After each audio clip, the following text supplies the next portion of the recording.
I've taken some of the seed beads and put them into a container.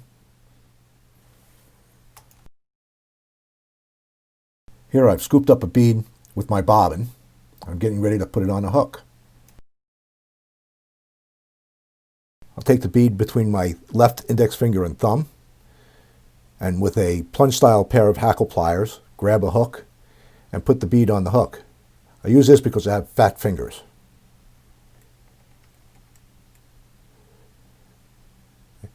There we are, all ready to go. So I waxed my thread, crushed down the barb of my hook, starting at the bead. I'm going to secure my thread to the shank of the hook, and I'm going to hold on to the tag so I get some nice close touching wraps. Oops, I went a little too low with that thread. Oh well. Those gaps really don't matter because I'm going to cover that with yarn anyway, but do your best to use touching wraps. I'm going to trim off that waist piece because I no longer need that. Using the shank of the hook, I'm going to measure the bugaboo just to the bend of the hook. I'm going to transfer the bugaboo to my left hand, keeping that mark. I'm going to use the bead as a guide and trim off the bugaboo. Oop, oop, there we go. Oop, there we, I got it now. I'm going to take one loose wrap around the shank of the hook, tie that down, take a look. My measurement looks pretty good, and I'm going to wrap up towards the bead. I'm going to tap it in place, trying to keep it on the shank, top of the shank of the hook.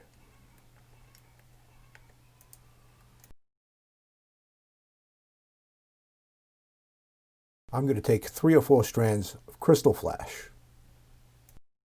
I'm going to pinch that crystal flash against the shank of the hook, and I'm going to take a loose wrap. Come on, there we go. Right around, just to secure it in place, and I'm going to pinch that along the shank of the hook as I wind towards the bend. Then I'm going to take the crystal flash, bring it up and over to the far side, and start winding back towards the bead, holding it in place as I go.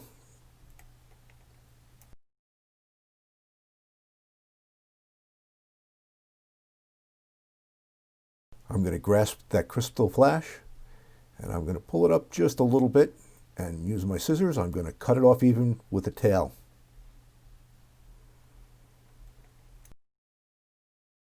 Now I'm going to take my yarn, and I'm going to pass it underneath the hook, and I'm going to trap it with the thread. Adjust it a little bit so that I don't have too much waste. Keeping the yarn on the top of the shank of the hook, I'm going to take some open spiral wraps towards the bend of the hook to secure that yarn.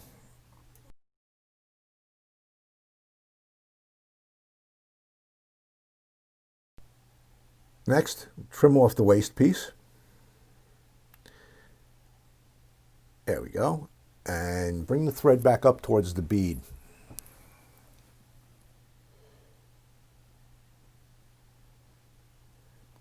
I'm going to take my yarn, give it a little twist, and start wrapping it up towards the bead. That's not a growth on my finger, that's wax. I keep it there so I can apply it to my thread from time to time. When I reach the bead, I'm going to tie off the yarn. There we go. 1, 2, pull it back, 2 more wraps. Trim off that excess. And then using my whip finish tool, I'm going to do a 3 or 4 turn whip finish. And you could end it here, but I'm going to add one more little step. So let's get those whip finishes on there. 1, 3. I mentioned the wax on my finger. Well, this is where I'm going to apply it to the thread.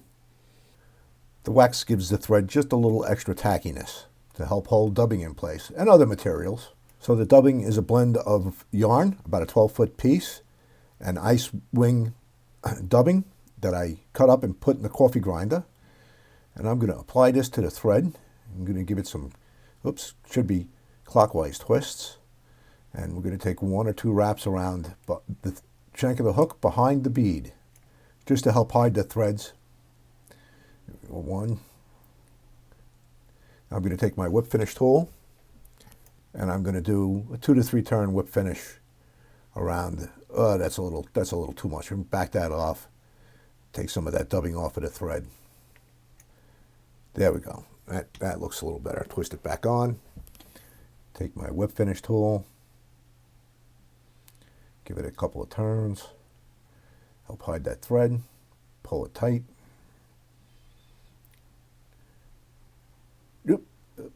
Trim it off. Push the hook back down. And there we go. Ready to fish. Tidy it up just a little bit.